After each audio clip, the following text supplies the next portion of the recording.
Welcome everybody.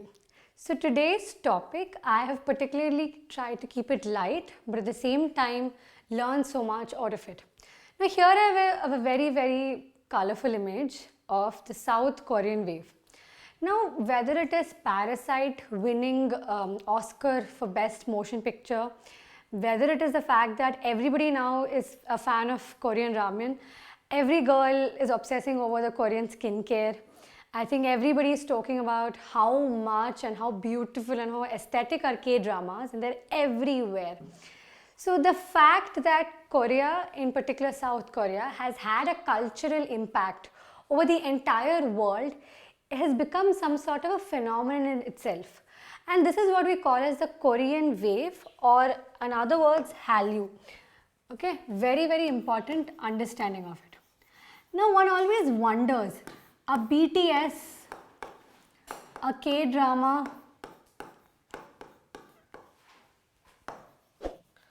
right, a K-beauty.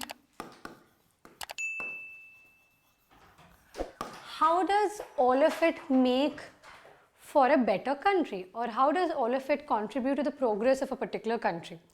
Now it might be funny to imagine that a cosmetic, maybe a certain amount of, say, a face wash can actually change the amount of exports a country might have. Now, ever since the K-beauty has become a huge thing, so K-beauty has got this regime where you have two cleansers and you're trying to wash your face with two different face washes. And ever since that, which seems very funny, right? It's just washing your face. But because K-beauty, and because Korean skincare and Korean skin is also so beautiful, and because they use this, they call it something called as double cleansing. They use two face washes, one a gel and one a water based, doesn't matter. So because that has become a huge thing, and every girl in the world, because it is passed down to everywhere in the world that, oh my God, using two cleansers is so beautiful, it has actually doubled the amount of exports. So in that sense, so can you imagine what I'm trying to say? A simple skincare routine or a face wash has doubled the exports of a country.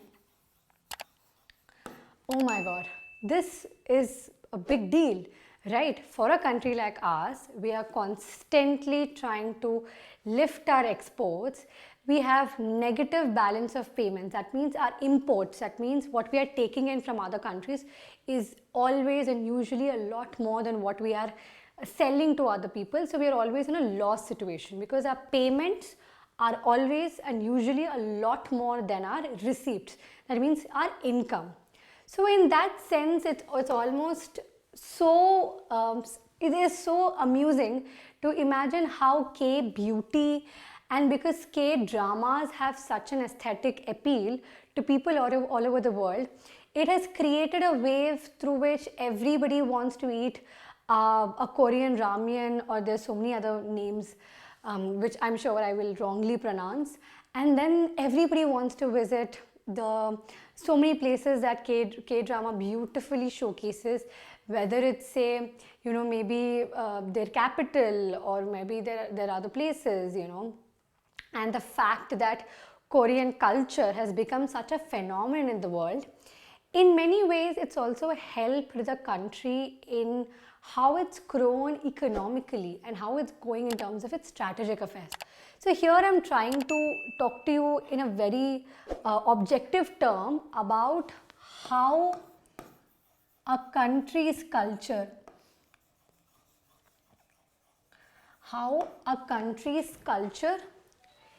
is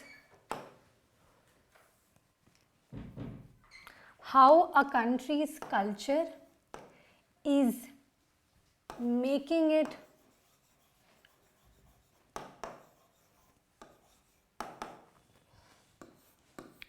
progress / develop. I'll tell you a personal example of mine. So I was irritated by the amount of the amount of times I've been told to watch a K-drama. So I finally watched one. And ever since I watched K-dramas, I think I've been wanting to go to South Korea. you remember a couple of years ago, or maybe the Gangnam dance became a huge thing in the world. I would say that was the beginning of the Korean wave in the entire world. The Gangnam dance became a huge thing, and today I think everybody picks up to every cultural sort of a colloquiality when it comes to Korean dramas or Korean culture. Now, as I've just told you, the fact that K-beauty, that means Korean skincare, was such a big deal, and obviously when one thing is obviously becoming a very important thing in the world and something that's becoming very prominent, it also rubs off to other things. You slowly started realizing that, oh, Korean food is interesting because you see a lot of food in these Korean dramas. Then you also realize that, oh, you know what, this is actually a very attractive place. It has a lot of beautiful scenic scenarios. So funnily enough, because the culture of the country became famous, that means their dramas, that means their TV shows. Here dramas means their TV shows, their idols, that means the actors, actresses, singers of their country. The celebrities became international celebrities. Today BTS has to be the biggest sort of band in the entire world, and I think BTS army is one of the craziest and most passionate fans there everywhere. And Indians, I think, are more passionate about BTS than I would say they would be for any Indian celebrity also. Their celebrities and then their skincare and their beauty products. You know what all of it has done to them? It's made their country a very attractive destination. Now let me introduce to you a very technical terminology in international relations, which we call as a soft power. Now India, actually, a lot of people don't realize this, but we are not a hard power nation. So say hard power nations would be the countries that are trying to show their might to the world in terms of, say, military. Like maybe a country like US, which is constantly trying to be a military superpower in the world. But at the same time, you do have countries like India that instead of focusing on their military might, we are trying to go with our culture. You know, whether it is promoting yoga for that matter, promoting Ayurveda, or promoting, say, the tourism of our country. All of this has also got to do with the soft power diplomacy. All you're trying to do is that you're just trying to make your country an attractive place. Now, what really the Korean culture and the Korean wave has done to South Korea? It has made Seoul and other destinations and Jeju Island and all of these places in Korea very, very attractive. You see this place, it's like, you know, Ladakh. So basically after Three Idiots had released in India, the tourism of Ladakh had gone up by 10 times. Same thing happened with these countries. Because Korean drama became such a huge thing in the world, because everybody was fantasized by BTS and Blackpink, and you were wanting to just catch a glimpse of these global superstars, you wanted to go to Korea. So here, through these, it became that tourism became a very, very important part. Now, maybe, you know, there are naturally gifted places in this world, say a country like, say, Switzerland, or say a country like Italy. They've got so much history, so much nature, they're naturally very attractive places, like Kashmir is for India. Of course, the whole conflict regarding Kashmir has made it not such a big tourism spot, but you understand what I'm trying to say, is that nature or history, historical places make a particular place very, very fascinating to visit. Now, that is not the case with South Korea. People don't want to visit. I mean, there is enough culture there, sure, enough history there, like every other country in the world. But people visit South Korea only to feel like, oh, you know what, in that drama I saw this particular place. Oh, you know what, in Crash Landing on a Few, this is what I've watched. Oh, you know what, in that particular drama, this is what I've observed. Just for that heck of it. And it's also something that you will realize is that this is also one of those more developed countries than ours, if you could compare as such.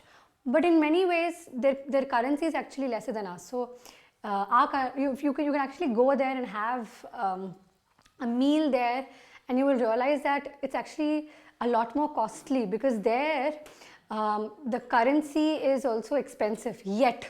So although it is a very cheaper currency for us, but you know, sometimes one of my most mind-boggling things with that when I was watching K-dramas was how big the hotel bills for a couple of people was, like 20,000 won, 30,000 won. I mean, I've never heard, even for a 5-star hotel, like for a couple of people, for like a random 2 dishes to cost so much. It all sounded very huge for me. It all sounded very big for me. K-drama sounded, K-beauty sounded very, very rigorous for me. 27 steps, so many products, all of it sounds very, it sounds very difficult, right? Like 27 products, 20,000 won for a dinner meal. But trust me, because they just have that cultural influence over the world, they've just become the most favorite destination for FDI. Every country wants to invest there, every big company wants to invest there because they're just so attractive. People love them. And same way, because they're also culturally so strong, because their dramas travel everywhere. Also, mind you, a lot of what I think, hardly there is any single English word that's ever used in a K-drama episode. Most of it is all pure Korean, and you cannot do without the subtitles. So even the subtitle culture has become a huge thing. That's given rise to so many other people living, and so much is made out of it. And same way, FDI, tourism, exports have doubled. Exports have doubled. And you know that this is only going to increase. And then COVID was there, you were in Netflix, and all you could see was the glamorous world of K-dramas. So it might sound like, why am I explaining so much about another country's influence over the world? Here is a lesson for our country. Here is something that you can do. Clearly, India does not like to be on hard power lines. That means we don't like to militarily go, and rightfully so. Because I mean, we're just trying to be a lot more easier for the world to live in, and we're not trying to be this military superpower. We're not trying to be expansionist at all. We're not trying to get into other countries' internal matters and like jump into their affairs and like get our army everywhere and take everywhere, start a world war. We're not trying to do any of those things. We're just trying to be a simple country, but we don't want to have our influence in the world. India has been doing soft power. If I have to talk about Indian context, say yoga, right? Then tourism. This has been our soft power diplomacy. Now, something that a lot of people are always confronting when it comes to India is that, oh, you know what, actually India, we're not progressing enough, we need to move on from our culture, we need to pick up new stuff. But I mean, we can just be true to our roots, and clearly if you are true to your roots, if you are doing the kind of content and you are being just what your country has been like, and just that fact can also be equally pleasing to the eye, and that is also attractive. I mean, progressive and westernized thinking is great, but at the end of the day, traditionalism or your sticking to your roots, in fact, is also great, because that's what Korean example has taught you, which I think is a great lesson for Indian youth. Plus, there's something more that we need to learn from this whole Korean episode, is that I think we underestimate how influential culture can be. I think whether it's a yoga, I mean, we are like a civilizational strength. We have the most beautiful civilizational places and culture, and so much to learn from. I think if one tries to develop that on a global front, if one tries to elevate that on a global front, and if you are not indulging into the arguments, whether it's the whole South versus North debate that has arose after the whole South films have been doing really well and Bollywood have not been doing so well.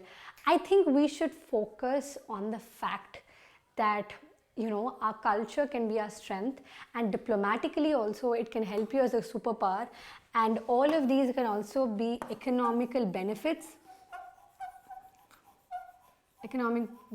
And I'm sure we would all like, when we visit another country, we are looked at as, oh, you come from the land of, say, Bollywood, or say Hollywood or whatever, or like, oh, you come from the land of yoga. It's beautiful to hear, right? Because I think every Korean is asked, what is it like to be around these stars? What is it like to be in that country? How does that particular food taste? I'm sure we all want our country to be an attractive destination for every place, and FDI is obviously something that the government actually works very, very hard on, trying to liberalize the economy, trying to make it easier for investors to come and invest in us. The government makes real efforts. Here you have a country where people want to invest sheer for the popularity of that nation and sheer for the likability of that nation. So, I mean, this is obviously, a lot of people will tell you that it's come down, but the fact is that it is still a lot higher than a lot of other countries. And something more is that South Korea is one of those beautiful nations that have been able to use and extract and benefit from their demographic dividend the most. Now, demographic dividend is obviously when your working population is at its mighty strength, and when you capitalize on that, you're most likely to make the most amount of progress and development possible. So I think in a country like ours, which is for some reason we are trying to pick up on westernized concepts, which is great. I mean, modernism is great. I'm all for changing with time, but at the same time, I think if we could respect our own culture a lot more, and if we could respect and elevate our own culture a lot more, I mean, you have the South Korean example here. You don't have to imitate anybody to become this global giant superpower. I think we can very well be a proud Indian and just celebrate the culture of our country and go. And I think more than all of it is also, I think diplomatically and then economically. These are, I think, two of the greatest examples about how a country can grow. So this, of course, I mean, makes for a great learning lesson for us, and also an interesting and a lighter way to look at things and be like, oh, a country can grow like this also is also a very, very fun thing to look at. Right. Thank you so much.